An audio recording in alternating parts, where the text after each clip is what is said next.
ইন্নাল হামদালিল্লাহি ওয়াস সালাতু ওয়াস সালামু আলা রাসূলিল্লাহ আম্মা বা'দু ফাকাদ ক্বালা আল্লাহু তাআলা ফি কালামিহিল মাজিদ ওয়া ফিল ফুরকানিল হামিদ। সবাই মনোযোগের সঙ্গে পাঠ করুন, যেহেতু কোরআনের ময়দান, গল্প করবেন না, সবাই পাঠ করুন। আউযু বিল্লাহি মিনাশ শাইতানির রাজীম। বিসমিল্লাহির রাহমানির রাহিম। আলিফ লাম মিম।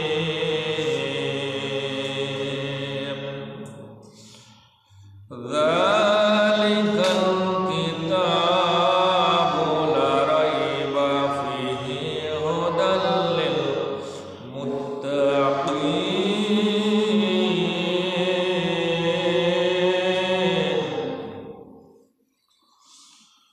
আন আব্দুল্লাহ ইবনে মাসউদ রাদিয়াল্লাহু তাআলা আনহু ক্বালা ক্বালা রাসূলুল্লাহ সাল্লাল্লাহু আলাইহি ওয়াসাল্লাম মান ক্বারা হারফান মিন কিতাবিল্লাহি ফালাহু বিহি হাসানা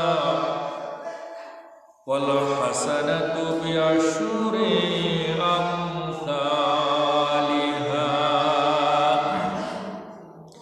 লা আকুলু আলিফ লাম মিম হারফুন ওয়ালাকিন আলিফুন হারফুন ওয়া লামুন হারফুন ওয়া মিমুন হারফুন।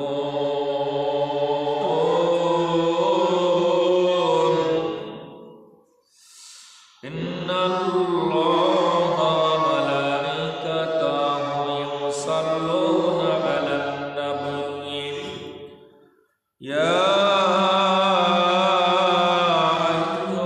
আইয়ুহাল্লাযীনা আমানু সাল্লু আলাইহি ওয়া সাল্লিমু তাসলিমা।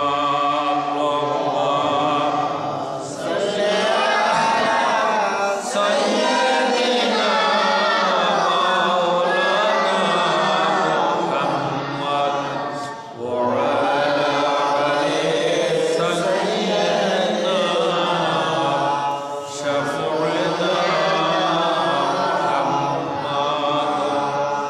মরতে হবে যখন শাহিদি মারান দিও আমাকে,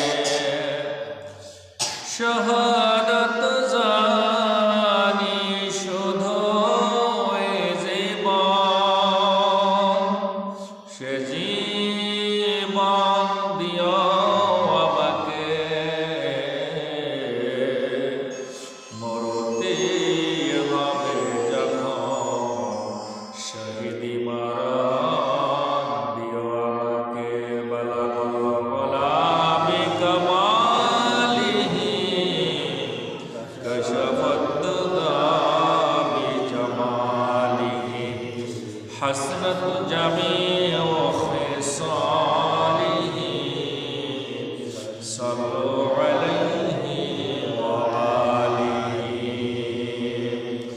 আলহামদুলিল্লাহ, সমস্ত প্রশংসা গুণগান সেই রবের দরবারে যে রব এই বেহেশতের বাগানে এই ছোট ছোট বাচ্চা, যুবক ভাই, চুল পাকা দাড়ি পাকা মানুষগুলোকে অত্র এলাকা থেকে ভালোবেসে আল্লাহ সুবহানাহু ওয়া তাআলা কবুল করেছেন এই বেহেশতের বাগানে, কোরআনের ময়দানে। আসুন আমরা সেই রবের দরবারে শুকরিয়া আদায় করি যে রব আমাদেরকে সুযোগটা করে দিলেন কোরআনের ময়দানে। অন্তরখানা খুলে দিয়ে, মনের দরজাটা খুলে দিয়ে মহব্বতে বলি আলহামদুলিল্লাহ। দরুদ এবং সালাম সেই মানবতার একমাত্র মহান শিক্ষক, মহান দারুদি নবী, মহান বন্ধু, মানবতার বন্ধু, পথভ্রষ্ট মানুষগুলোকে, গোমরাহী মানুষগুলোকে সুন্দর সঠিক আল্লাহর রাস্তা দেখাবার জন্য রাহবার হিসেবে আল্লাহ সুবহানাহু ওয়া তাআলা যে পয়গম্বরকে পাঠালেন, আরবি নবী মুহাম্মদ মুস্তাফা, আমরা আমাদের কলিজা থেকে মহব্বতে বের করি সাল্লাল্লাহু আলাইহি ওয়াসাল্লাম। লাকাল হামদু বিল কুরআন, লাকাল হামদু বিল ইসলাম, লাকাল হামদু বিল ঈমান, আলহামদুলিল্লাহি আলা দীনিল ইসলাম, আলহামদুলিল্লাহি রাব্বিল আলামিন। আমরা আল্লাহ সুবহানাহু ওয়া তাআলার কাছে সবসময় দরখাস্ত পেশ করব যেন এই জমিনে আমাদের শহীদি মৃত্যু আল্লাহ সুবহানাহু ওয়া তাআলা দান করেন, ঠিক কিনা? এজন্য আমার সঙ্গে কণ্ঠ মিলায়া পাঠ করুন, আল্লাহুম্মা রযুকনি শাহাদাতান ফি সাবিলিক। জি আচ্ছা, একটু দূরে দিয়ে দেখেন, হয় না, ঠিক হয় না। যাই হোক, এবার দেখেন, এবার কথাগুলো বোঝা যাবে স্পষ্ট। তা আমরা আল্লাহ সুবহানাহু ওয়া তাআলার কাছে দরখাস্ত পেশ করি যে দরখাস্তখানা হবে যেন এই জমিনে থেকে আমরা শহীদি মর্যাদা নিয়ে বেহেশত পেতে পারি। এই জন্য আমাদের দোয়াখানা আল্লাহর দরবারে পেশ করব, আল্লাহুম্মা রযুকনি শাহাদাতান ফি সাবিলিক ওয়াজআল মাউতি ফি বালাদি রাসূলিক ইয়া রাব্বি লাকাল হামদু কামা ইয়ামবাগি লিজালালি ওয়াজহিকা ওয়া লিআজিমি সুলতানিকা। এই দোয়াখানা যারা পাঠ করে আল্লাহ সুবহানাহু ওয়া তাআলা ফেরেশতা মণ্ডলী আমলনামায় কি লিখবে আর দিশে পায় না। এজন্য আল্লাহ বলে লিখা লাগবে না, যা বান্দা পাঠ করেছে ওটাই লিখে রাখ, আমি নিজ হাতে বান্দার আমলনামায় প্রতিদান দিব। সুবহানাল্লাহ বলে মাশাআল্লাহ। অত্র এলাকার সব ছোট্ট ছোট্ট যুবক ভাইদের আহ্বান করতেছি, মা বোনদের আহ্বান করব, আপনার পরিবারের সদস্যদেরকে এই কোরআনের মাহফিলে, কোরআনের ময়দানে, কোরআনের আশ্রয়ে জায়গা করার জন্য পাঠিয়ে দিন। পরিবারে কাউকে রাখবেন না, চায়ের দোকানে যাবেন না, দয়া করে এই কোরআনের ময়দানে উপস্থিত হয়ে যান। ইনশাআল্লাহ গুরুত্বপূর্ণ আলোচনা আপনাদের সামনে উপস্থাপন করা হবে, ঠিক কিনা? কারণ কোরআনুল কারীমের প্রত্যেকটা কথাই হলো গুরুত্বপূর্ণ কথা। কোরআনুল কারীমের প্রত্যেকটা কথাই হলো আল্লাহ সুবহানাহু ওয়া তাআলার কথা। কোরআনের প্রত্যেকটা কথাই হলো মানব কল্যাণ কথা, ঠিক কিনা?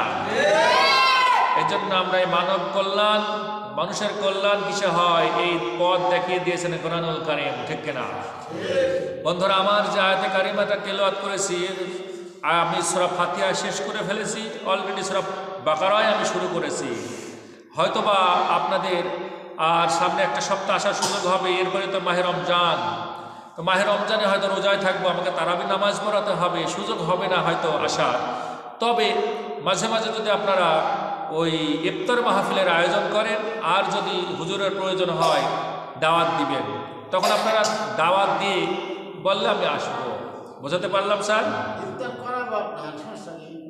আমি সেটা বলতেছি না, আমি বলতেছি যে তখন আপনি হুজুরকে দাওয়াত দিবেন যে হুজুর একটা এই আসরের সময় আমাদের একটা মাহফিল আছে, আপনার দাওয়াত এই ইফতার মাহফিলের, তাহলে আমি এসে হয়তো আলোচনা করব। তাছাড়া রমজান মাসে এইভাবে সুযোগ হবে না স্যার, হবে হবে না? হ্যাঁ, রমজানে তাফসীর করব। আচ্ছা, এখানে ইফতার করবো স্যার? ইফতার আমি করবো স্যার, কিন্তু বিষয় হচ্ছে আবার এখান থেকে বাসায় গিয়ে খাওয়া দাওয়া করে আমার আবার ওই সেন গ্রামে যাওয়া আমার জন্য খুব কষ্ট হয়ে যাবে। সুতরাং আমাকে যদি দুইটার ব্যবস্থা করেন তাহলে আমি আসতে পারবো। হ্যাঁ, সেন গ্রামে নামাজ পড়ানো আছে। তবে হ্যাঁ, যদি ইফতারের পরেও যদি ইফতার তারও যদি করানো হয় তাহলে আমি আসবো, কারণ এখান থেকে আমি সরাসরি সেন গ্রামে চলে যেতে পারবো। বোঝাতে পারলাম স্যার? তাছাড়া তো আমাকে আবার বাসায় যাওয়া লাগবে, বাসায় গিয়ে তখন আমি আর কাভার দিতে পারবো না সময়টা, বুঝতে পারছেন? তখন তাহলে একটা বিষয় আছে, তাহলে ঠিক আছে যে আসর থেকে মাগরিব তাফসীর করলাম, এরপরে মাগরিবে ইফতার করলে হয়তো হালকা পাতলা আল্লাহ নসিবে যা লিখলো, এরপর আমি এখান থেকে চলে যাব একেবারে সেন গ্রামে নামাজ পড়াতে। হ্যাঁ, আসর থেকে মাগরিব স্যার? স্যার মাগরিব থেকে এসে তো সম্ভব না, আমি আবার কীভাবে যাবো ওখানে, এটা সম্ভব নয়। যাই হোক, একটু কাছে আসুন, একটু নিকটে চলে আসুন, একটু জিকির করে লা ইলাহা ইল্লাল্লাহ, লা ইলাহা ইল্লাল্লাহ,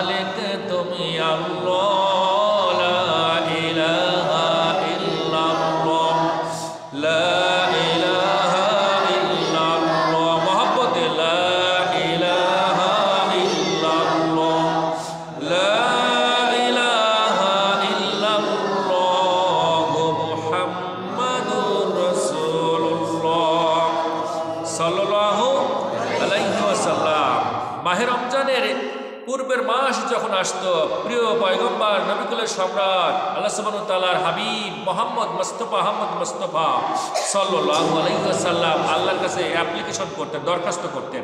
তো আমরা আল্লাহর কাছে দরখাস্ত করব, অত্র এলাকার মা বোনরা সমস্ত কাজবাজ বন্ধ করে দিয়ে আপনারাও জবানটা ছেড়ে দিয়ে এই অ্যাপ্লিকেশন, এই দোয়াখানা আল্লাহর দরবারে আমরা পৌঁছিয়ে দিব, যাতে করে আল্লাহ সুবহানাহু ওয়া তাআলা আমাদেরকে যেভাবে বিশ্বনবী দোয়া করতেন, বিশ্বনবীর উপর আল্লাহ রহমত দিতেন, আমাদেরকেও তার উম্মত হিসাবে যেন রহমত করে। সবাই জবানটা খুলে দিয়ে পাঠ করুন, আল্লাহুম্মা বারিক লানা ফি শাবান ওয়া বাল্লিগনা রমাদান, আল্লাহুম্মা বারিক লানা ফি শাবান। হে আমার রব, আমার মালিক, এই শাবান মাসে আমাদের উপর আপনার পক্ষ থেকে রহমত, বরকত, কল্যাণ, মায়া, ভালোবাসা নাজিল করুন। আমরা শাবান মাসের মধ্যে আছি। ওয়া বাল্লিগনা রমাদান, আর রমজান মাস আমাদেরকে পাইয়ে দিবেন, কারণ রমজান মাস যে পেল জীবনের সমস্ত গুনাহ মাপের একটা সুযোগ পেয়ে গেল। আর যিনি গুনাহ মাপের সুযোগ পেয়ে যায় তাকে আল্লাহ রাব্বুল আলামিন জান্নাত খানাও তার হাতে তুলে দেওয়ার সুযোগ হয়ে যায়, ঠিক না? এই জন্য জবানটা খুলে দিয়ে বলেন সুবহানাল্লাহ। বন্ধুরা আমার, এই শাবান মাস যখন আসতো বিশ্বনবী বলতেন শাবানু শাহরি, এই শাবান মাস হলো আমার মাস, আমি মুহাম্মদের মাস।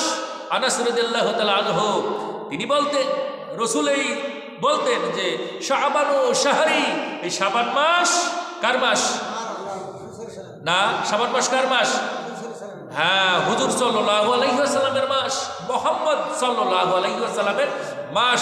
সেই মাসের নাম হলো শাবান মাস, আর আমরা সেই মাসেই আছি, বিশ্বনবীর মাসেই আমরা আছি। বিশ্বনবী আবারও বলতেন রমজানু শাহরুল্লাহ, রমজান মাস হলো আমার আল্লাহর মাস। সুবহানাল্লাহ বলবেন। তার মানে রমজান মাস পেল, আল্লাহর মাস তারা পেয়ে গেল। আর আল্লাহর মাস রমজান মাসে যারা রমজানের হক আদায় করলো, আল্লাহ রাব্বুল আলামিন ওই বান্দাকে হক হিসেবে কবুল করে নেয়। সুবহানাল্লাহ, হক হিসেবে কবুল করে নেয়।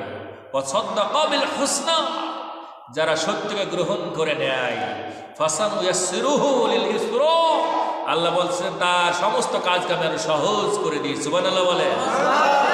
এই দুনিয়ার ময়দানে আপনার সমস্ত কাজগুলোকে আল্লাহ সহজ করে দেয় যদি আপনি সত্যকে গ্রহণ করে নেন। আল্লাহ সুবহানাহু ওয়া তাআলা এই জমিনে নাফরমানি না করেন, আমল যদি করেন, আল্লাহ আপনার প্রত্যেকটা কাজকে সহজ করে দেয়। ফাসানুয়াসসিরুহু লিল ইসরা, আল্লাহ বলছেন সহজ করে দিই তোমার প্রত্যেকটা কাজকে। আমরা জবানটা ছেড়ে দিয়ে বলি সুবহানাল্লাহ। বন্ধুরা আমার, এই মাহে রমজান আমরা আল্লাহর কাছে একটা ইসলামিক সঙ্গীত পরিবেশন করে জানাবো আমরা তোমার রমজান মাসকে পেতে চাই। মা বোনদের উদ্দেশ্যে বলতে চাই, আপনার সন্তানগুলোকে মমতাজের গান গাইতে দিবেন না, কোনো অপসংস্কৃতির গান শোনাবেন না, বরং ইসলামিক সঙ্গীতগুলো আপনার সন্তানকে মুখস্থ করাবেন, গুনগুন করে ইসলামিক সঙ্গীতগুলো গাইবে, কলবের মধ্যে ঈমান আল্লাহ ভরপুর করে দিবে, ঠিক না? এই যুবক ভাইরা, গলাটা ছেড়ে দিয়ে গাইতে হবে। কি গাইতে হবে? ইসলামিক সঙ্গীত। আমরা সবাই একটা ইসলামিক সঙ্গীত পরিবেশন করব এবং আল্লাহ সুবহানাহু ওয়া তাআলা খুশি হয়ে আমাদেরকে এই সুযোগটা করে দেন। মাহে রমজান এলো বছর ঘুরে, মুমিন মুসলমানের দারে দারে।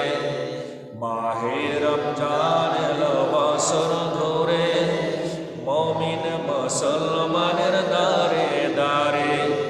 রহমতের বাণী নিয়ে, মাগফিরাতের পয়গাম নিয়ে এলো সবার মাঝে আবার ফিরে। মাহে রমজান এলো বছর ঘুরে, মুমিন মুসলমানের দারে দারে। মাহে রমজান এলো বছর ঘুরে, মুমিন মুসলমান মুসলমানের দারে দারে, গুনাহ মাফের এই তো সুযোগ, আল্লাহর প্রিয় হবার এই তো সুযোগ। এই সুযোগে নাও গো তুমি, আল্লাহর রঙে জীবন রঙিন করে। মাহে রমজান এলো বছর ঘুরে, মুমিন মুসলমানের দারে দারে, জোরে জোরে। মাহে রমজান এলো বছর ঘুরে, মুমিন মুসলমানের দারে দারে। পাপী তাপী আইরে ছুটে, আল্লাহর রহম তোরা নেড়ে লুটে। পাহাড় সমান গোনার বোঝা, দিবেন রহিম সবে ক্ষমা করে। মাহে রমজান এলো বছর ঘুরে, মুমিন মুসলমানের দারে দারে। মাহে রমজান এলো বছর ঘুরে, মুমিন মুসলমানের দারে দারে। এই ইসলামিক সঙ্গীত খানা মুখস্থ করে ফেলবা, ঠিক আছে? পুরো রমজান ব্যাপী প্রতিটা দিন কলম থেকে শুধু ইসলামিক সঙ্গীত বের হবে। কোনো গান হবে না, কোনো কৌতুক চলবে না, কোনো অপসংস্কৃতির মধ্যে আমরা ডুবে থাকবো না। আমরা ইসলামিক সভ্য, ইসলামিক সত্য, ইসলামিক সংস্কৃতির মধ্যে আমরা নিজেরা, আমাদের বিবি, আমাদের স্ত্রী, আমাদের মেয়ে, আমাদের সন্তানদেরকে এই সংস্কৃতির মধ্যে ডুবিয়ে রাখবো, ঠিক কিনা? আল্লাহ কবুল করে নেন, বলেন আমিন। সামনে ছোট্ট ছোট্ট মাসুম বাচ্চাকে আল্লাহ যেন, প্রত্যেকটা বাচ্চাকে যেন হাসান হুসাইনের মতো কবুল করে নেয়, বলেন আমিন। যে সকল মায়ের সন্তানগুলো এই বেহেশতের বাগানে আসার সুযোগ হলো না, আল্লাহ তাদেরকে সুযোগ করার তৌফিক দান করে, বলেন আমিন। আল্লাহর কুরআনুল কারীম থেকে আমি দুইটা আয়াতে কারিমা তেলাওয়াত করেছি। সূরা আল বাকারা প্রথম আয়াতে কারিমা হলো আলিফ লাম মিম। আলিফ লাম মিম কয়টা হরফ হলো? তিনটা হরফ। এর কোনো অর্থ আছে? এর কোনো অর্থ পাওয়া যায় খুঁজে? আলিফ লাম মিম এর কোনো অর্থ কেউ জানে? পৃথিবীর কেউ জানে না, তাম দুনিয়ার কেউ জানে না। হুয়াল্লাযী আনজালা আলাইকাল কিতাব মিনহু আয়াতুম মুহকামাতুন হুন্না উম্মুল কিতাব ওয়া উখারু মুতাশাবিহাত ফাম্মাল্লাযীনা ফী কুলুবিহিম যায়গুন ফাত্তাবিউনা মা তাশাবাহা মিনহু ইবতিগাআল ফিতনাহ ওয়া ইবতিগাআ তা'বিলিহি ওয়া মা ইয়া'লামু তা'বিলাহু ইল্লাল্লাহ ওয়া রাসিখুনা ফিল ইলমি ইয়াকুলুনা আমান্না বিহি কুল্লুম মিন ইনদি রাব্বিনা ওয়া মা যাক্কারু ইল্লা উলুল আলবাব।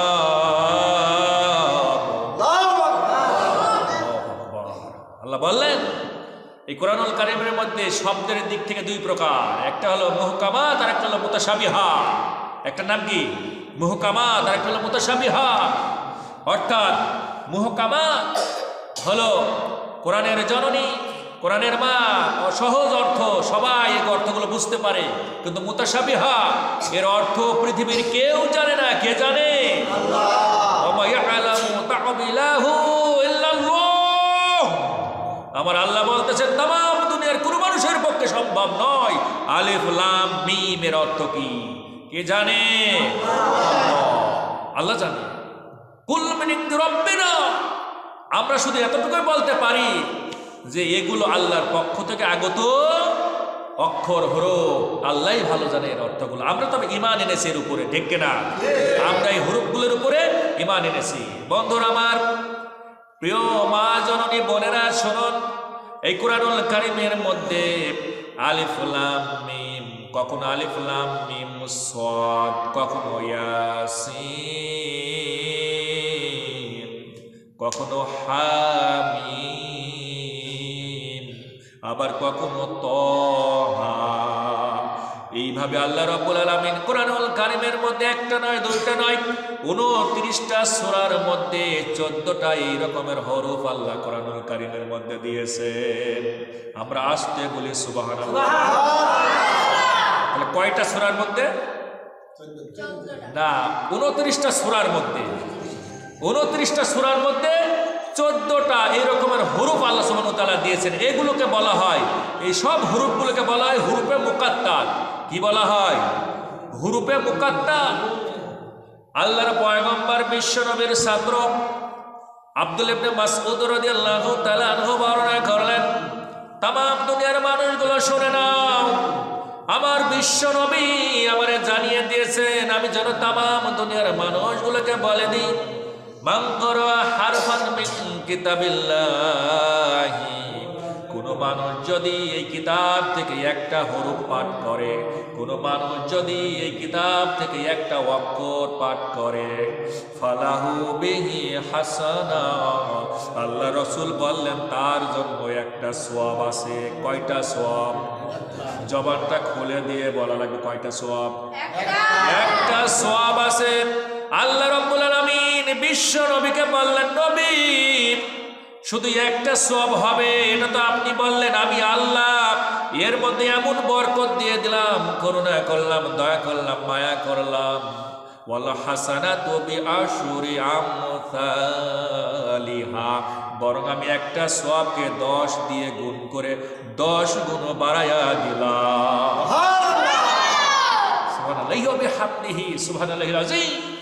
আল্লাহর পয়গম্বর বিশ্ব নবী বললেন, শোনো, লা কুলু আলিফ লাম মিম হারফুন, আমি এ কথা বলতেছি না আলিফ লাম মিম একটা হরফ, এ কথা বলি নাই, ওয়ালাকিন আলিফুন হারফুন ওয়া লামুন হারফুন ওয়া মিমুন হারফুন,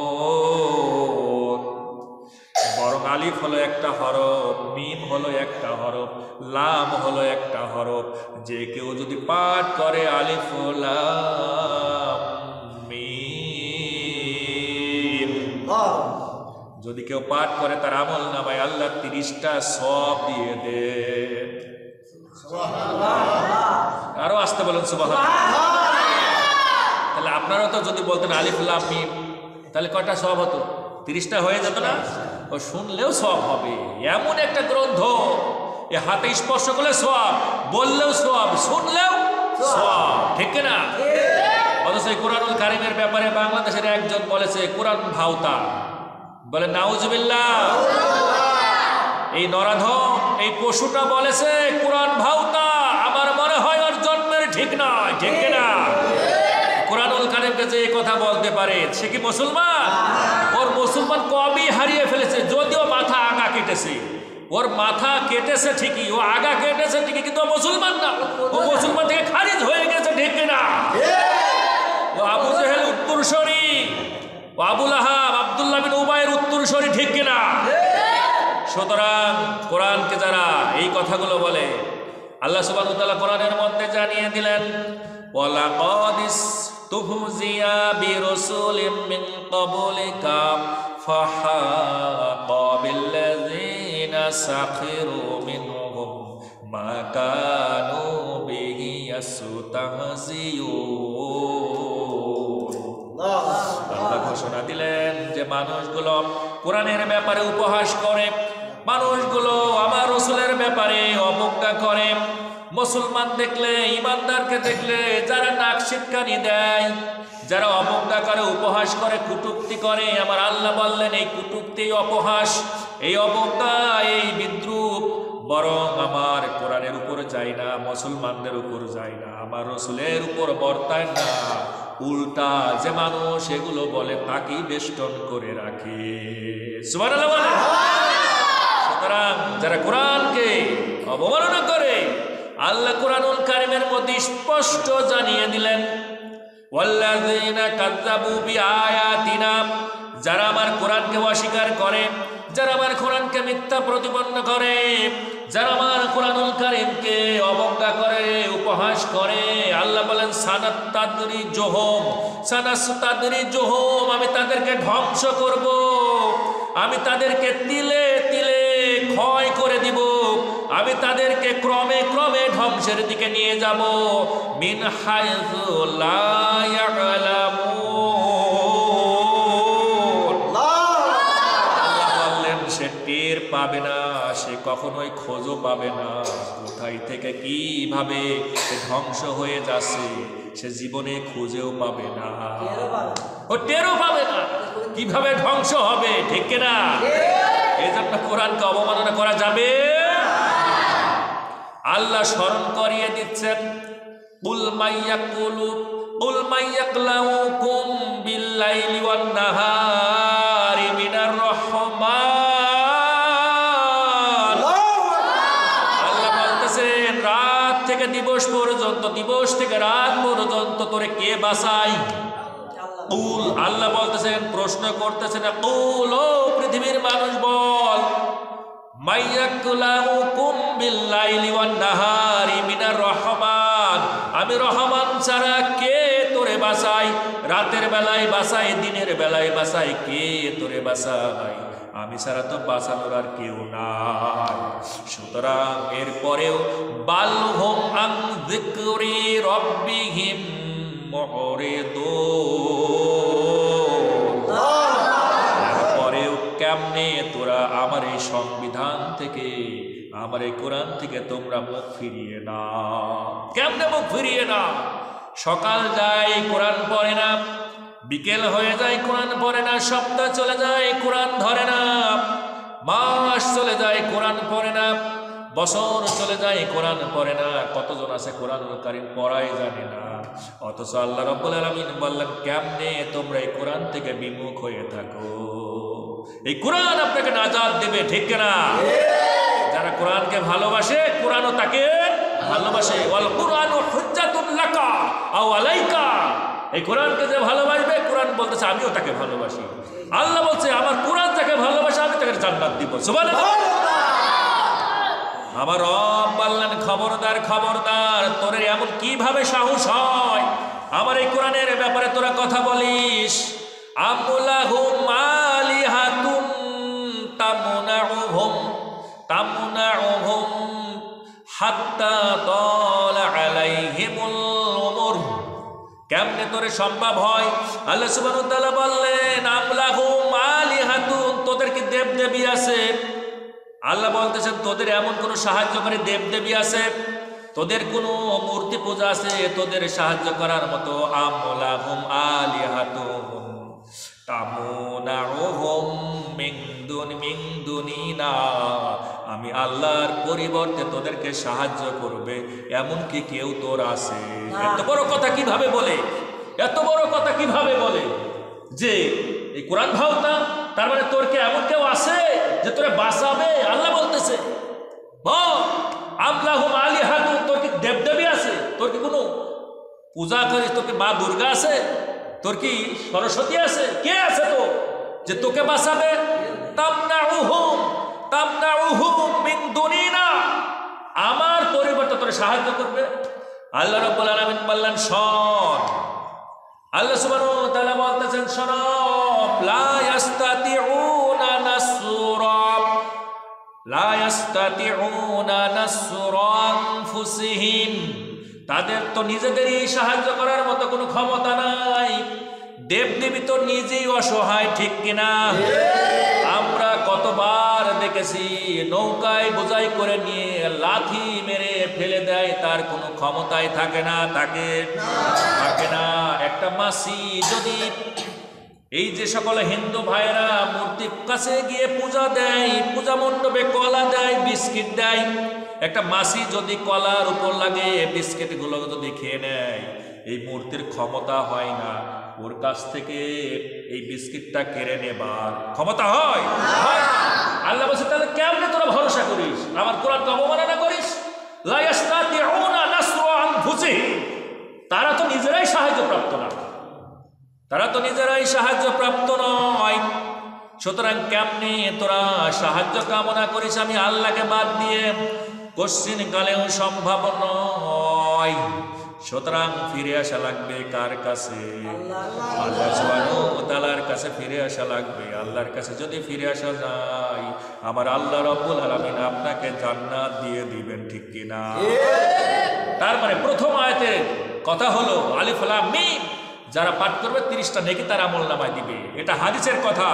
কোরআনুল কারীমের এবারে দলিল নেন সূরা আনআম পশু পাখি দিয়ে একটা সূরা দিলেন, সূরা আনআম ৬তম সূরার ১৬০তম আয়াত।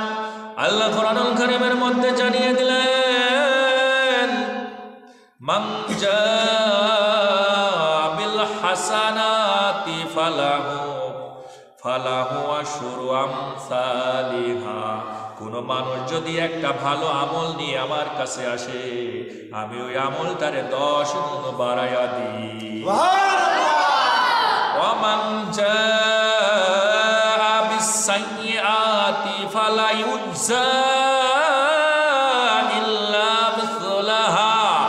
কোন মানুষ যদি একটা খারাপ আমল নিয়ে আসে, গুনাহ নিয়ে আসে, আমি ওই গুনাহকে ১০ গুণ করি না, বরং একটা গুনাহ একটাই গুনাহ হয়। আরো আসতে বলি সুবহানাল্লাহ। ওয়া হুম লা ইউযলামুন। আল্লাহ বলতেছেন, আমি কখনোই কারোর উপর জুলুম করি না, আমি কাউকে কোনো ব্যাপারে জুলুম করি না। তুমি যতটুকু করবা দুনিয়াতে ততটুকুই তোমায় রেজাল্ট পাবা, ঠিক কিনা? এজন্য বন্ধুরা আমার, গর্ব করা যাবে না, অহংকার করা যাবে না। দুনিয়ার ময়দানে এই কোরআনকে আঁকড়ে ধরা লাগবে। আল্লাহ পরের আয়াতে জানিয়ে দিলেন, যালিকাল কিতাব। কি বললেন? যালিকাল কিতাবু লা রাইবা ফিহি হুদাল লিল মুত্তাকিন। ইহা হলো সেই গ্রন্থ, আল্লাহর পক্ষ থেকে আগত এমন একটা বই, লা রাইবা ফিহি, কোনো ভুল নাই, কোনো সন্দেহ নাই, কোনো সংশয় নাই, এমন একটা গ্রন্থ। আল্লাহ বললেন, লা রাইবা ফিহি হুদাল লিল মুত্তাকিন। কারণ কেউ যদি হেদায়েত পেতে চায়, কেউ যদি ইমানদার হতে চায়, কেউ যদি ইসলাম মাইন্ডেড হতে চায়, কেউ যদি মুসলমান হতে চায়, সেজন্য কোরআনুল কারীমকে আঁকড়ে ধরে। কারণ কোরআনই তারে পারে হেদায়েত দিতে, ঠিক কিনা? তার মানে এর ভিতরে কোনো ভুল আছে? কোনো ভুল আছে? ভুল নেই। এই যে ১৪৫০ বছর থেকে এই কোরআনুল কারীম সূরা ফাতিহা পাঠ করে আসতেছে, আপনার ইমাম সাহেব যদি সূরা ফাতিহা পাঠ করেছে, কখনো ভুল করেছে? আর যদি ভুল করে সাধারণ মুসল্লি কিন্তু ধরে দেয়, লুকমা দিয়ে দেয়, সুবহানাল্লাহ, আল্লাহু আকবার, মানে ইমাম সাহেবের ভুল হয়ে গিয়েছে, তাই না? সামান্য জেরের যদি ভুল হয়ে যায়, জের জবর পেশের যদি ভুল হয়ে যায়, তবুও ধরা পড়ে যায়, ধরে দেওয়া যায়, ঠিক কিনা? তার মানে এই কোরআনুল কারীমের একটা অক্ষর, একটা জের জবর পেশের আজ পর্যন্ত কোনো ভুল হয় না, কোনো পরিবর্তন হয় না, পরিবর্তন হয় নাই, এমন একটা গ্রন্থ। সেই কিতাবকে আমরা সেলফের মধ্যে তুলে রেখে আমার কত মা বোনরা স্টার জলসা নিয়ে পড়ে থাকে, থাকে কি থাকে না? আমার কত যুবক ভাইয়েরা ফেসবুক নিয়ে পড়ে থাকে, মোবাইল নিয়ে পড়ে থাকে, সময় হয় না এই কোরআনুল কারীম পড়া। আমার বাবাজিরাও কখনো বলে না, ও সন্তান, তুমি তো ছোটকালে কোরআন শরীফ পড়া শিখেছো, তুমি তো পড়ো না দেখি, তুমি তো ভুলেই গিয়েছো, তুমি এখন নিয়মিত সকাল বিকাল কোরআন তেলাওয়াত করো। সন্তান বলে, বাবা তুমি তো নামাজ আদায় করো না, তা আমাকে কি বলবা? আছে কিনা? নাই। এজন্য পরিবারকে একটা ইসলামিক লাইব্রেরি বানাতে হবে। কি বানাতে হবে? পরিবারকে ইসলামিক লাইব্রেরি বানাতে হবে। এই ইসলামিক লাইব্রেরির মধ্যে থাকবে সব কিছু, নামাজ থাকবে, সিয়াম থাকবে, কোরআন তেলাওয়াত থাকবে, ঠিক কিনা? ইসলামিক ঘর বানাতে হবে। আল্লাহর হাবিব বিশ্বনবী বললেন, মাসালুল্লাযী ইয়াযকুরু রাব্বাহ, উদাহরণ হলো যার কলবের মধ্যে, যে ঘরের মধ্যে আমি আল্লাহর স্মরণ নেওয়া হয়, ওয়াল্লাযী লা ইয়াযকুরু রাব্বাহ, আর যে ঘরের মধ্যে, যে কলবের মধ্যে আমি আল্লাহর জিকির চলে না, কথা হয় না, কোরআন তেলাওয়াত হয় না। মাসালুল হাইয়্যি ওয়াল মাইয়িত, তার কলবটা হলো যে কোরআন তেলাওয়াত করলো তার কলব জীবিত, আর যে কোরআন তেলাওয়াত করলো না তার কলবখানা মরে গিয়েছে, ঠিক কিনা? এজন্য কলবকে বাঁচিয়ে রাখতে হলে কোরআন তেলাওয়াতের বিকল্প কিছু না। আর আপনার কলব যদি মরে যায়, আপনিও শেষ, জাহান্নাম ছাড়া কোনো উপায় আছে? নেই। তার মানে এই কিতাবের মধ্যে কোনো ভুল নেই। আরবের ময়দানে, বন্ধুরা আমার কান খাড়া করে কথাগুলো শুনুন, আরবের ময়দানে, আরবের সময় যখন এই কিতাবখানা তেলাওয়াত করা হতো, কাফেররা বলতো, ওয়াইজা তুতলা আলাইহিম আয়াতিনা যখন এই কোরআন গুনগুন করে তেলাওয়াত করা হতো, ক্বালু ক্বাদ সামআনা, এই মানুষগুলো বলতো, এই কাফেরগুলো বলতো, আমরা শুনলাম, এই যে কোরআন তেলাওয়াত করতেছো আমরা শুনলাম, আমরা জানলাম, নিশ্চয় আমরা শুনে ফেলেছি, কিন্তু শোনো, লাউ নাশাউ লাকুলনা মিছলা হাদা, তোমাদের মতো আমরাও ওই রকম বানাতে পারি। এই কাফেরগুলো বলে, আরবের কাফেরগুলো বলতো, তোমরা যে কোরআন তেলাওয়াত করো, কোরআন পাঠ করো, আমরা ইচ্ছা করলে এইরকম বানাতে পারি। কি করি? এরকম বানাতে পারি। এই কাফেরগুলো বলে, ইন হাযা ইল্লা আসাতিরুল আউয়ালিন। এই কথাগুলো হলো আমাদের বাপদাদাদের কথা, এই কথাগুলো হলো পূর্বপুরুষদের লৌকিক কথা, এই কথাগুলো হলো পুরনো দিনের কথা। বলে নাউজুবিল্লাহ। এই কাফেরগুলো এই কথাগুলো বলতো, তা আমার আল্লাহ সুবহানাহু ওয়া তাআলাকে চুপ ছিলেন?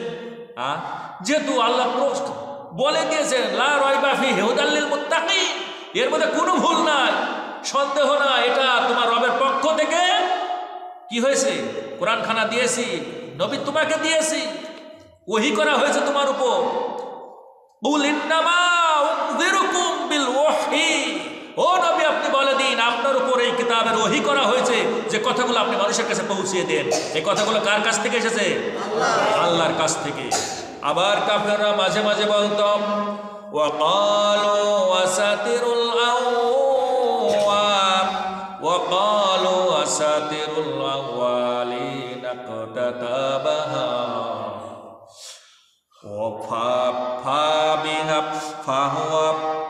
ফাহুয়া তুমলা আলাইহি বুকরাতাও ওয়া আসীলা। এরা কিন্তু বলতো, মুহাম্মদ এই কথাগুলো কোথাও থেকে নোট করে নিয়েছে, লিখে নিয়েছে, আর লিখে নি কথাগুলো কি করে, তুমলা পাঠ করে তার অনুসারীদের কাছে, আলাইহি তাদের কাছে পাঠ করে, বুকুরাতাও ওয়া আসীলা সকাল সন্ধ্যায় কথাগুলো পাঠ করে। নাউজুবিল্লাহ। আসলে কি এই কথাগুলো মুহাম্মদ নোট করে নিয়েছে, লিখে নিয়েছে? না, এগুলো আল্লাহ দিয়েছেন। কে দিয়েছেন? আল্লাহ দিয়েছেন এই কথাগুলো। আল্লাহ রাব্বুল আলামিন বললেন, মুহাম্মদ আমার দোস্ত, আমার হাবিব, আমার আর সহ্য হয় না, ও মুহাম্মদ আপনি চলে যান আবু জেহেলের কাছে, আপনি চলে যান কাফেরদের কাছে, কাফেরদের কাছে গিয়ে চ্যালেঞ্জ ছুড়ে দেন, কাফেরদেরকে বলো, কাফের তোমরা যদি এতই কথা বলতে পারো, তাহলে বলো এই কোরআনুল কারীমের মতো একটা কোরআন বানাও। প্রথম চ্যালেঞ্জ ছুড়ে দিলেন আল্লাহ। 6 বার চ্যালেঞ্জ করেছেন, বিশ্ব নবীকে দিয়ে আল্লাহ চ্যালেঞ্জ করে দিয়েছেন, আবু জেহেলের কাছে যাও, উতবা সাইবা মুগিরা এদের কাছে যাও, গিয়ে বলো তোমরা তো এরকম একটা কোরআন বানাতে চাচ্ছ, ঠিক আছে বানাও। কি করো? বানাও, এরকম কোরআন একটা তোমরা বানাও। আল্লাহ চ্যালেঞ্জ ছুড়ে দিলেন নবীর মাধ্যমে, বিশ্ব নবী জানিয়ে দিলেন, ঠিক আছে তোমরা একটা কোরআন বানাও। এই কথাটা আল্লাহ কোরআনুল কারীম সূরা ইসরা 17তম সূরা ইসরার 88তম আয়াতের ভিতরে বললেন, একটা কোরআন তোমরা বানাও। আবু জেহেল বড় বড় কবি সাহিত্যিকদের সংগ্রহ করলো, শুরু করলো, কিন্তু হয় না, একটা শব্দের সঙ্গে আর একটা শব্দের মিল হয় না। সুবহানাল্লাহ বলে। অবশেষে আবু জেহেল নাকে খড় দিয়ে বলল, মুহাম্মদ আমি জানি এটা আল্লাহর পক্ষ থেকে এসেছে, বিশ্বাস করি আমার দ্বারা সম্ভব নয়, পারবো না। আল্লাহ বলেন, ছাড়বো না তোরে, তুই বলছি পারবো না, আমি তোরে ছাড়বো না। ও মুহাম্মদ আপনি চলে যান কাফেরদের কাছে, বলেন এই কোরআনুল কারীম বানানো লাগবে না, মাত্র 10টা সূরা তোমরা বানাও। কয়টা সূরা? 10টা সূরা বানাও। এই কথাটা আল্লাহ সূরা হুদ 11তম সূরা হুদের 13তম আয়াতের ভিতরে আল্লাহ জানিয়ে দিলেন, তোমরা একটা কোরআন বানানো লাগবে না, মাত্র 10টা সূরা বানাও। এই কোরআনের মধ্যে কয়টা সূরা আছে? কেউ কথা বলতেছে না। কয়টা সূরা আছে? 114টা সূরা। মা 114টা সূরা বানানো লাগবে না, মাত্র 10টা সূরা তোমরা বানাও। আবু জেহেল বললে এবার সুযোগ হয়েছে, 10টা সূরা তো কমই দিয়েছে, এবার চেষ্টা করে দেখো। হয় না, কত চেষ্টা করে কোনো কথা মিল হয় না, মিল হয় না। অবশেষে আবু জেহেল এসে আবার নাকে খড় দিয়ে বলল, আমার পক্ষে সম্ভব নয়। আমার কবিরা হার মেনে গিয়েছে, সাহিত্যিকরা হার মেনে গিয়েছে। ও মুহাম্মদ, আমরা পরাজয় মেনে নিয়েছি। আল্লাহ বললেন, মুহাম্মদ, ওরা বলছে পারবো না, আমি ছাড়বো না, আপনি চলে যান, ওদের কাছে গিয়ে বলেন, ওদের কাছে গিয়ে বলেন, ওয়া কুনতুম ফি রাইবিম মিম্মা নাযালনা আলা আবদিনা, আমি যে আপনার উপরে এটা নাজিল করেছি, ওরা সংশয় করেছে, ওরা সন্দেহ করেছে। ফাআতু বিসূরাতিন মিন মিসলিহি, ওদেরকে বলেন 10টা সূরা বানানো লাগবে না, মাত্র একটা সূরা তোরা বানা। কয়টা সূরা? একটা সূরা তোরা বানা। এটা সূরা বাকারার 23তম আয়াতের ভিতরে আল্লাহ বলে দিলেন, মুহাম্মদ আপনি যান, ওই কাফেরদেরকে নাকানি চুপানি খাওয়ানো লাগবে। ওরা এমন জায়গায় হাত দিয়েছে বলে আমরা এটা বানাতে পারি। যা, তোরে 114 সূরা বানানো লাগবে না, 10টা সূরা বানানো লাগবে না, মাত্র একটা সূরা বানায়া দেখ। কি বললেন? একটা সূরা তোরা বানায়া দেখ। ওয়াদউ শুহাদাআকুম মিন দুনিল্লাহি ইন কুনতুম সাদিকিন, বরং আমি আল্লাহ বাদে তামাম দুনিয়াকে তোরা নিয়ে নে সহযোগী হিসেবে। তামাম দুনিয়ার সমস্ত মানুষগুলোকে তোরা সাথে নিয়ে শুরু কর, একটা সূরা লেখ, আমি আল্লাহ বাদে সবাইকে নে। এরপরেও তারা সক্ষম হয় নাই। আবু জেহেল বলল, বাপও চাই, দোয়াও চাই, পারবো না, ভিক্ষা নেবো না, কুকুর দেখা, পারবো না, নাকে খড় দিয়ে চলে যায়। বন্ধুরা আমার, এমন একটা গ্রন্থ আল্লাহ বলতেছেন, আবু জেহেল বলছে পারবো না, আমি আল্লাহরে ছাড়বো না, মুহাম্মদ আপনি চলে যান। ওই কাফেরদের কাছে চ্যালেঞ্জ ছুড়ে দেন, তোর একটা সূরা বানানো লাগবে না, মাত্র কয়েকটা আয়াত বানা। কি বানা? আয়াত বানা। সূরা তুর 52তম সূরা তুরের 33-34তম আয়াতের মধ্যে আল্লাহ ঘোষণা দিলেন, তোর কিছু করা লাগবে না, মাত্র তুই আয়াত বানা। আর আয়াতও বানাতে পারে না। আবু জেহেল বললেন, এই কান ধরলাম বাপু চাই, আমার পক্ষে সম্ভব নয়। এই আরবের যত বাঘা বাঘা কবি সাহিত্যিক আছে, তারা নাকে খড় দিয়ে গ্রহণ করে নিয়েছিল পরাজয়। ঠিক কিনা? ঠিক কিনা? লিল্লাহি তাকবীর, লিল্লাহি তাকবীর, লিল্লাহি তাকবীর। আবু জেহেলের কাছে যখন সূরা কাউসার নাজিল হলো, সূরা কাউসার যখন আবু জেহেল পেল, আবু জেহেল সূরা কাউসার দেখে টাসকি লেগে পড়ে গেল। পাহাড়ে এমন একটা সূরা, এটা তো স্বাভাবিক কোনো মানুষ লিখতে পারে না। তিনি অজান্তে তার মুখ দিয়ে বেরিয়ে গেল আলহামদুলিল্লাহ। আবু জেহেল দৌড় দিল, আবু জেহেল সূরা কাউসার নিয়ে দৌড়। সেই সময় তদানীন্তন সময়ের 600 সাল থেকে 7ম সাল পর্যন্ত 100 বছরের শ্রেষ্ঠ 7 জন কবি ছিল, যাকে বলা হয় সাবআ মুআল্লাহ। সাবআ মুআল্লাহ মানে হলো 7 জন কবির 7টা কবিতা কাবার গিলাপের সঙ্গে টাঙ্গানো ছিল, শ্রেষ্ঠ 7টা কবিতা টাঙ্গানো ছিল। আমাদের যুগে নোবেল পুরস্কার দেওয়া হয় কি হয় না? পুরো পৃথিবী ব্যাপী নোবেল পুরস্কার দেওয়া হয়। এই নোবেলের চেয়েও দামি, নোবেলের চেয়েও মর্যাদা সম্পন্ন ছিল ওই সময় উকাজের মেলা। কিসের মেলা? উকাজের মেলা। এই উকাজ মেলায় এই প্রতিযোগিতা হতো। এই প্রতিযোগিতায় 7 জন কবির 7টা কবিতা তারা সিলেক্ট করেছিল, যা ইতিহাস বিখ্যাত, 100 বছরের বিখ্যাত। কাবার গিলাপে টাঙ্গায়া দিল। 6 জন কবি মারা গিয়েছে, 1 জন কবি বেঁচে ছিল। আবু জেহেল সূরা কাউসার নিয়ে দৌড়।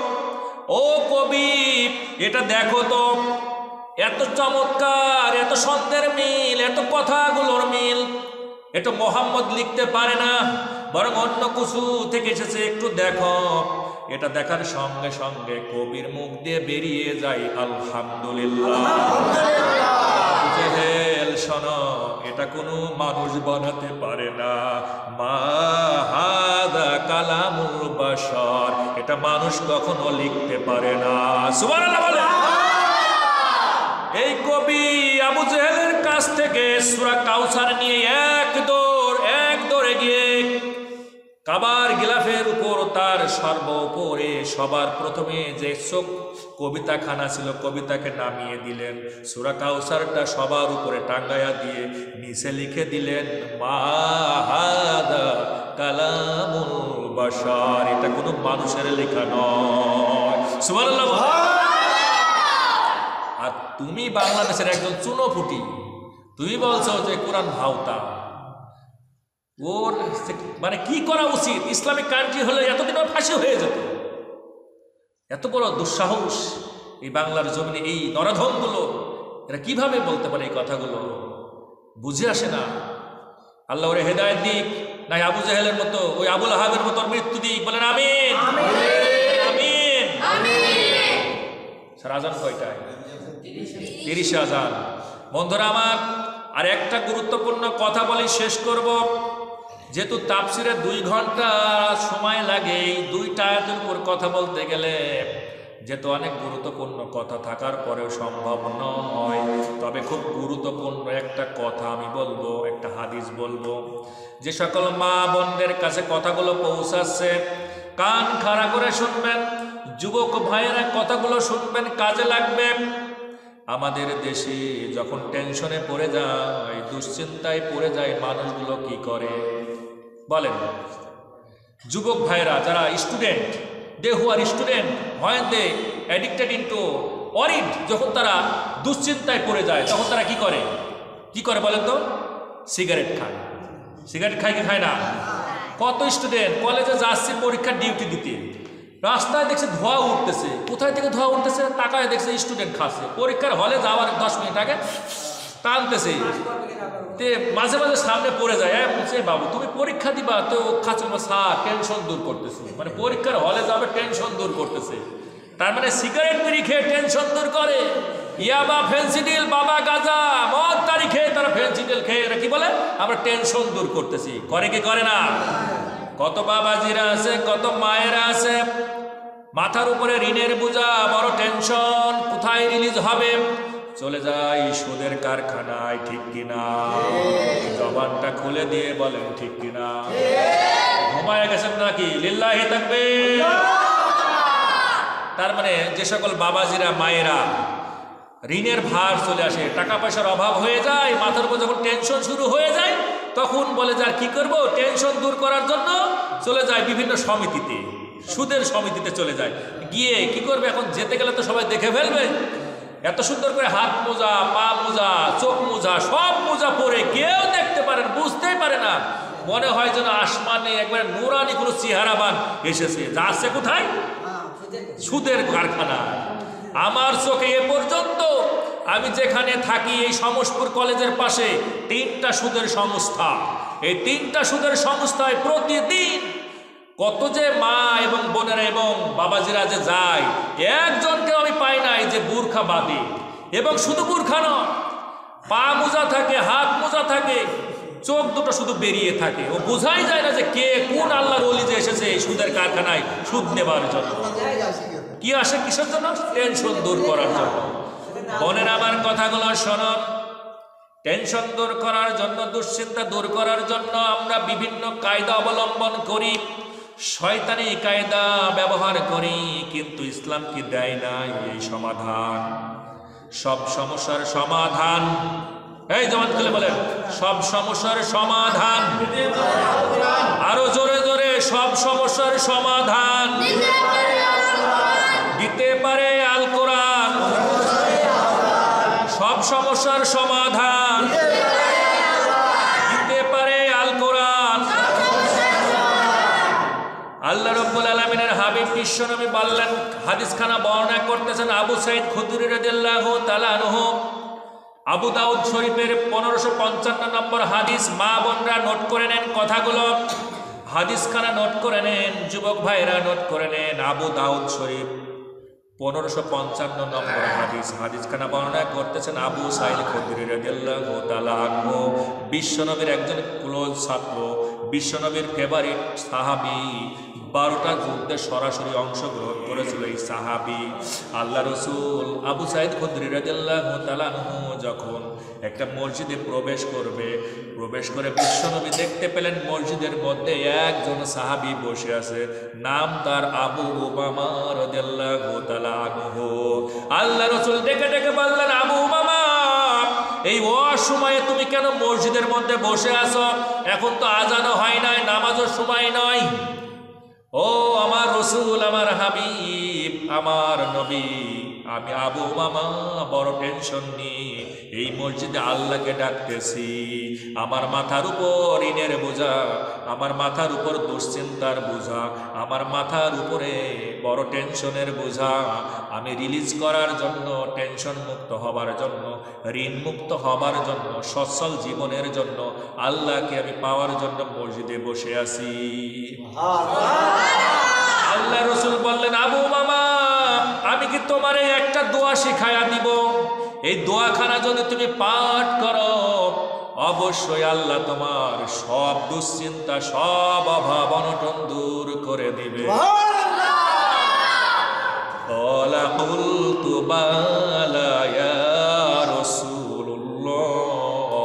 আমার রসুলকে আবু মামা বললেন, ইয়া রাসূলুল্লাহ, আপনি তাড়াতাড়ি বলুন, আমি তাড়াতাড়ি দোয়াখানা পাঠ করতে চাই। আমার রসুল বিশ্বনবী বললেন, শোনো, কুল ইযা আসবাহতা ওয়া ইযা আমসাইতা, তুমি সকালবেলায় পাঠ করবা আর বিকালবেলায় পাঠ করবা, আল্লাহুম্মা ইন্নী আউযু বিকা মিনাল হাম্মি ওয়াল হাসানি। ও আমার আল্লাহ, আমার মাথার উপরে যত দুশ্চিন্তা আছে, এই মাথার মধ্যে যত টেনশন আছে, তুমি রিলিজ করে দাও, মুক্ত করে দাও। ওয়া আউযু বিকা মিনাল আজসি ওয়াল কাসালি, ও আমার রব, আমার থেকে যত দুর্বলতা আছে, আমার যত অসহায় আছে, আমি যত দুর্বল, আমি যত অসহায়, আমি যত অভাব, সবগুলো তুমি দূর করে দাও। সুবহানাল্লাহ বলে। ওয়াউযু বিকা মিনাল বুখলি মিনাল জুবনি ওয়াল বুখলি, আল্লাহ আমার মধ্য থেকে কৃপণতা এবং বখিলতা তুমি দূর করে দাও, কাপুরুষতা। ওয়াউযু বিকা মিন ওয়াউযু বিকা মিন গলাবাতিদ দাইনি ওয়া কহরির রিজাল।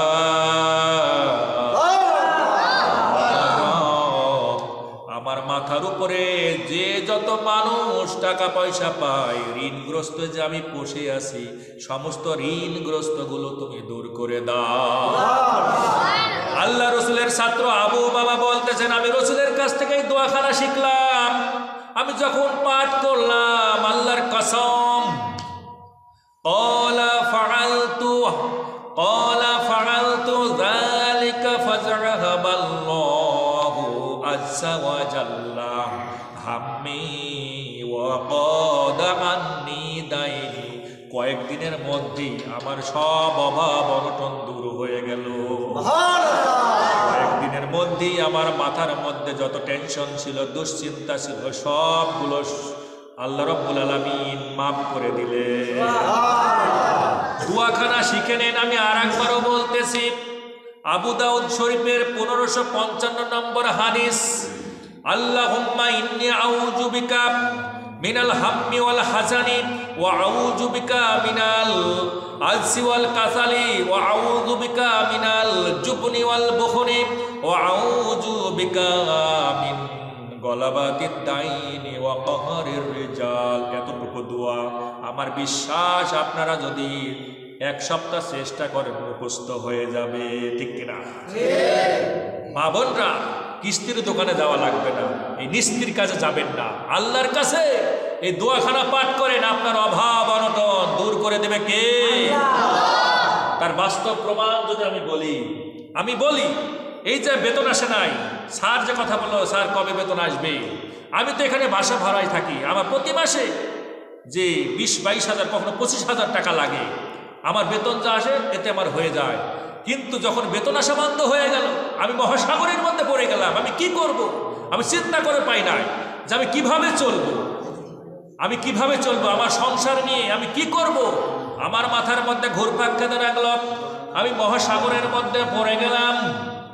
আমি এতটুকু বিশ্বাস করি, আল্লাহ কোরআনুল কারীমের মধ্যে বলেছে, ওয়ায়ারযুকুহু, আমি তোমাকে খাবার দিব, মিন হাইসু, কোন জায়গা থেকে, কোন উৎস থেকে, লা ইয়াহতাসিব, তুমি জীবনে টের পাবা না। সুবহানাল্লাহ বলে।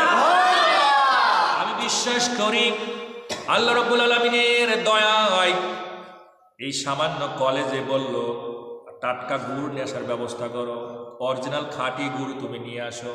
আমি ওইটা নিয়ে আসলাম। এরপরে চিন্তা করলাম হয়তো এর মধ্যে আল্লাহ রুজি লিখে দিয়েছে।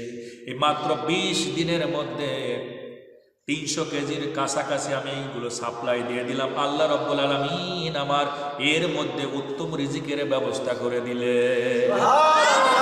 কিন্তু রিজিকই নয়, বরং রমজান মাসের জন্য আল্লাহ কিছুটা আমার জন্য একটা উদ্বৃত্ত করে দিয়েছেন। সুবহানাল্লাহ। সুতরাং দুশ্চিন্তা করবেন, তাওয়াক্কুল করবেন কার উপরে? আল্লাহর। কিন্তু আমরা তো তাওয়াক্কুল করি ওই একেবারে কিস্তির উপরে তাওয়াক্কুল করি। যত অসৎ কাজকর্ম আছে তার উপরে তাওয়াক্কুল করি, ভরসা করি। ভরসা তো আমাদের নাই। ভরসা কি আছে? ভরসা নাই। মহাসাগরের মধ্যে যখন প্লাবন শুরু হয়ে যায়, পদ্মা নদী পার হয় না? ওই ঢাকায় যেতে যে পদ্মা নদী তখন পার হয়, কত ধর্মের মানুষ যে চড়ে, কখনো হিন্দু ভাইরা চড়ে, বৌদ্ধরা চড়ে, খ্রিস্টানরা চড়ে, মুসলমানরা চড়ে। তো যখন মাঝখানে যখন বাতাস উঠে যায় আর ঢেউ যখন শুরু হয়ে যায়, তখন মুসলমানরা বলে আল্লাহ আল্লাহ, হিন্দু ভাইরা তখন বলে কি বলে? ভগবান ভগবান বলতে বলতে আজ কাজ হয়ে যাবে, আল্লাহ আল্লাহ আল্লাহ, তারাও আল্লাহ আল্লাহ বলা শুরু করে। ঠিক না? জানে যে আমার আশ্রয়ের জায়গায় একটাই, সেটা হলো আল্লাহ। এই হিন্দু ভাই বৌদ্ধ ভাইরা তখন বলে যে ভগবান দিয়ে কাজ হবে না, ঈশ্বর দিয়ে কাজ হবে না, সবাই বলে আল্লাহ আল্লাহ। ও ঠাকুরের যারা ওই সহযোগী থাকে তারা বলে আপনি বলতেছেন কি, এ ভগবান বাদ দিয়ে আল্লাহ আল্লাহ বলতেছেন, শুনে ফেলে যে সব বরাত মার যাবে। বলে এখন বরাত মাকে জীবন বাঁচা, আগে এই মহাসাগরের মধ্যে জীবন বাঁচা, এরপরে পরাতে চিন্তা, ব্যবসা পরে, আগে জীবন বাঁচা। আল্লাহ আল্লাহ আল্লাহ সুবহানাহু ওয়া তাআলা সব পারেন। ঠিক কিনা? আপনি আপনার জীবনে যত বছর বয়স হয়েছে, আপনি গভীরভাবে রাতের বেলায় শুয়ে শুয়ে চিন্তা করবেন যে আপনি কঠিন মুহূর্তের সময় আল্লাহ আপনাকে কিভাবে সাহায্য করেছে। আপনি দেখেন, আপনার মনে পড়ে যাবে কোন কোন কঠিন সময় আল্লাহ আপনাকে বাঁচিয়েছেন। আপনার কি শুকরিয়া আদায় করার ইচ্ছা করে না? লাইন শাকারতুম লাযিদান্নাকুম, আল্লাহ বলতেছেন যত শুকরিয়া আদায় করবা আমি তোরে তত বেশি দিব। সুবহানাল্লাহ বলে। বন্ধুরা আমার, আল্লাহ সুবহানাহু ওয়া তাআলা আজকের এই সূরা আল বাকারা 2টা আয়াতে কারিমার উপরে আসলে কথা বলতে গেলে আরো কত গুরুত্বপূর্ণ কথা থেকে যায়, সম্ভব হয় না সামান্য সময়ের মধ্যে। তারপরে যতটুকু আলোচনা করলাম, এই আলোচনার যতটুকু আলোচনা করলাম, যতটুকু বললাম, এগুলো যেন আমাদের জীবনের জন্য কিয়ামতের ময়দানে নাজাতের ওসিলা হয়ে যায়। বলেন আমিন। আযান দেওয়ার পরে মোনাজাত করে দিব। মা বোনরা মোনাজাতে শরীক হবেন। কোরআনের ময়দানে না আসতে পারলেও চেষ্টা করবেন কোরআনের ময়দানকে টিকিয়ে রাখার জন্য। কোরআনের ময়দানকে টিকিয়ে রাখার জন্য আপনারা আপনাদের সন্তানদেরকে, আপনাদের পরিবারের আহাল পরিবারকে পাঠায়া দিবেন। হ্যাঁ হ্যাঁ, ছোট হুজুরকে দিয়ে আযান দেন, এদেরকে দেওয়াতে হবে। এরাই তো মানে ফিউচার অফ বাংলাদেশ, এরা বাংলাদেশের ভবিষ্যৎ।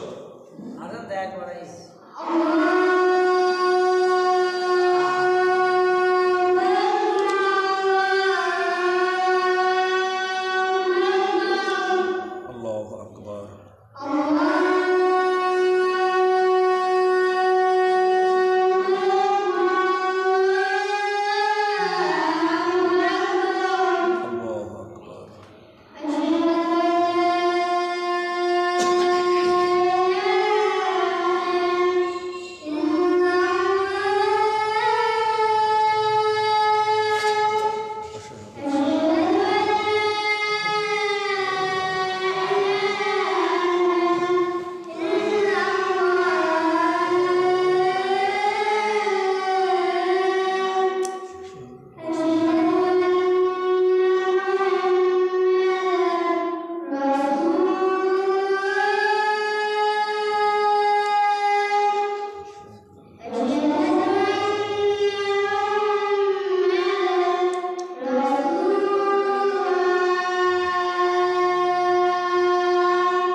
আমরা প্রাণ খুলে এই মাহে রমজানকে সামনে রেখে দোয়া করব। আমরা সবাই সবার জন্য দোয়া করব যেন আমরা মাহে রমজান পাই। আল্লাহ সুবহানাহু ওয়া তাআলা যেন আমাদের নেক হায়াত দান করেন, কি বলেন?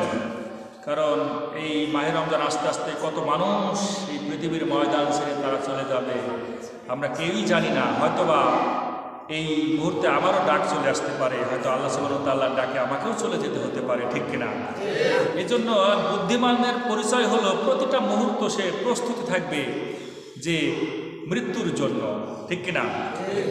নিশানে মর্দে মমুম্বাতু গইয়াম চুম্বর গায়ের তাবাসসুম বরলা ব্যবস্থ। আল্লাহ সুবহানাহু ওয়া তাআলার একজন প্রিয় গোলাম আল্লামা ডক্টর সর মোহাম্মদ ইকবাল, তিনি বিশ্বকবি, পাকিস্তানের জাতীয় কবি, nevertheless he is the world poet, সে বিশ্বকবি। এবং তিনার যত কবিতা যত সাহিত্য সব আল্লাহ সুবহানাহু ওয়া তাআলা এবং তার রাসূলকে নিয়েই লিখেছিলেন। তো এই আল্লামা ডক্টর সর মোহাম্মদ ইকবাল যখন মৃত্যু শয্যায় মারা যাব অবস্থা, তার বড় ভাই মোহাম্মদ আতা ডেকে ডেকে বলতেছে, ভাইয়া ছোট ভাই তুই সুস্থ হয়ে যাবে, টেনশন করো না, তোমাকে আল্লাহ সুবহানাহু ওয়া তাআলা আরোগ্য করে দিবেন। তখন মুখে হাসি নিয়ে তখন বলতেছে আল্লামা ডক্টর সর মোহাম্মদ ইকবাল, নিশানে মর্দে মুমিন বাতু কইয়াম চুম মরকায়াত তাবাসসুম বরলা ব্যস্ত। কারণ একজন মর্দে মুমিনের চিহ্ন হলো মৃত্যু যখন সামনে আসবে তার মুখে থাকবে হাসি। সুবহানাল্লাহ বলে। কতজনকে দেখা যায় পায়খানাও ফিরিয়ে ফেলে, ঠিক কিনা? ফেরে না? মৃত্যু যখন আসে আমাদের সদা সর্বদা প্রস্তুতি থাকা লাগবে। ও মা বোনেরা, কিসের আশায় কিসের মোহে আপনারা আজ নামাজ ছেড়ে দিয়েছেন?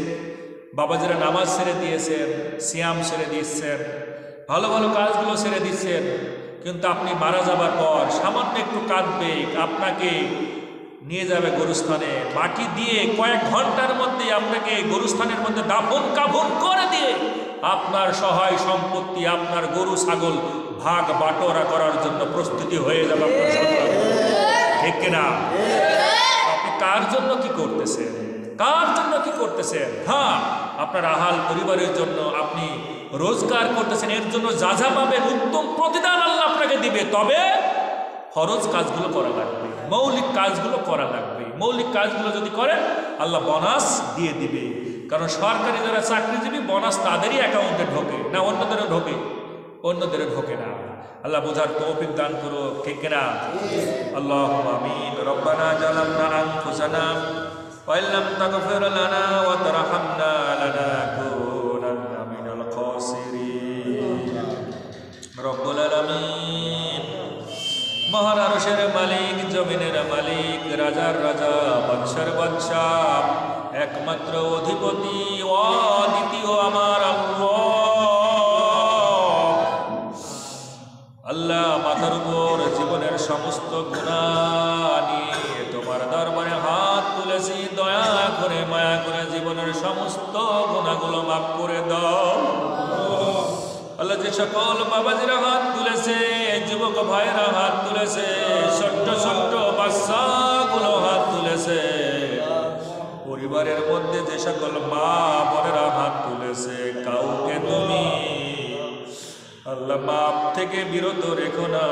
প্রত্যেকের জীবনের সমস্ত গুনাহগুলো মাফ করে দাও আল্লাহ। কত বোন, কত মা, কত ভাই কোরআনের ময়দানে ডিম বিক্রির কিছু টাকা দেয়, 10 টাকা দেয়, 5 টাকা দেয়, 50 টাকা দেয়, 100 টাকা দেয়, কষ্ট অর্জিত টাকাগুলো দেয়। আল্লাহ প্রত্যেকটা টাকাকে তুমি লক্ষ কোটি গুণ বাড়ায়া কিয়ামতের ময়দানে তার জন্য নাজাতের ফয়সালা করে দিও।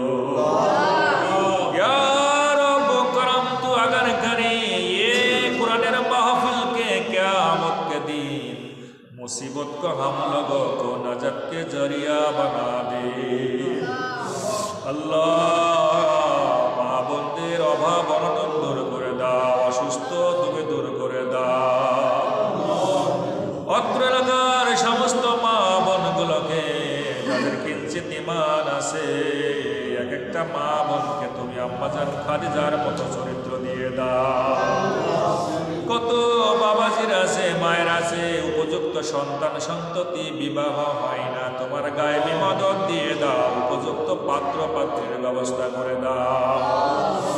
কত মানুষ ঋণের বোঝা নিয়ে তোমার দরবারে ডাকে, আল্লাহ তুমি হলা গফুর গফফার রহিমুন, তুমি রহিম, আল্লাহ তুমি আলিমুল গায়ব, তুমি তো মনের খবর জানো। আল্লাহ দয়া করে সচ্ছলতা জীবন তুমি উপহার দিয়ে দাও। আগত মাহে রমজান আমাদের প্রত্যেকের নসিবে তুমি মাহে রমজানকে উপহার দাও।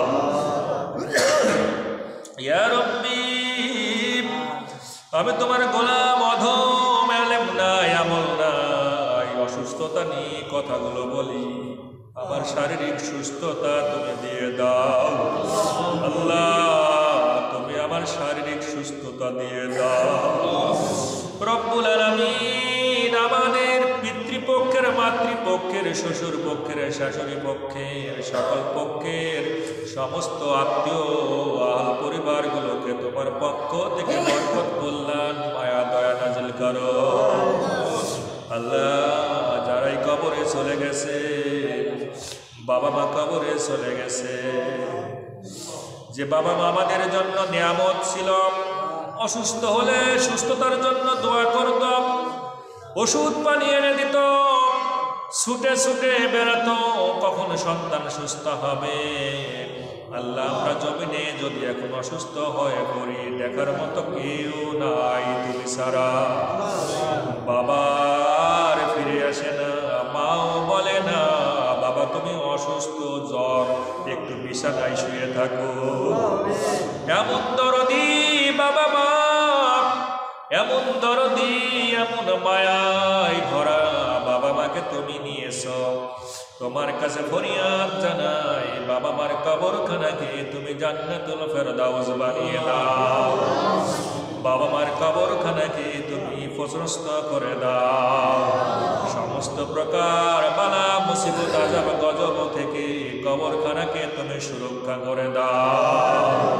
ইয়া রব্বি, তামাম দুনিয়ার সমস্ত মুসলিম উম্মাকে হেফাজত করো। বাংলার জমিনে তুমি কোরআনের রাষ্ট্র বানায়া দাও। কোরআন দিয়ে বাংলার জমিন থেকে চাষবাস করা যায়, সেই সুযোগটুকু তুমি দিয়ে দাও। আল্লাহ বাংলাদেশের মানুষগুলো সকল দল কি দেখেছে, কেউ শান্তি দিতে পারে নাই, কেউ সন্ত্রাস মুক্ত করতে পারে নাই, দুর্নীতি মুক্ত করতে পারে নাই, অশ্লীলতা মুক্ত করতে পারে নাই। আল্লাহ কোনো কিছুই মুক্ত করতে পারে নাই। শান্তি যদি দিতে পারে একমাত্র তোমার কোরআনুল কারীমের বিধান দিতে পারে। আল্লাহ সন্ত্রাস মুক্ত, চাঁদাবাজি মুক্ত, সীমালঙ্ঘন মুক্ত, সব মুক্ত যদি করতে পারে তোমার পাঠানো বিধান, এই কোরআনুল কারীম পারে। আল্লাহ বাংলার জমিনে প্রত্যেকটা মা বোনকে তুমি হৃদয়ের মধ্যে কোরআনের প্রতি ভালোবাসা দিয়ে আগত আসন্ন নির্বাচনে আল্লাহর দল, তোমার দলকে যেন বিজয়ী করতে পারে, কলবের মধ্যে ঈমান দিয়ে দাও।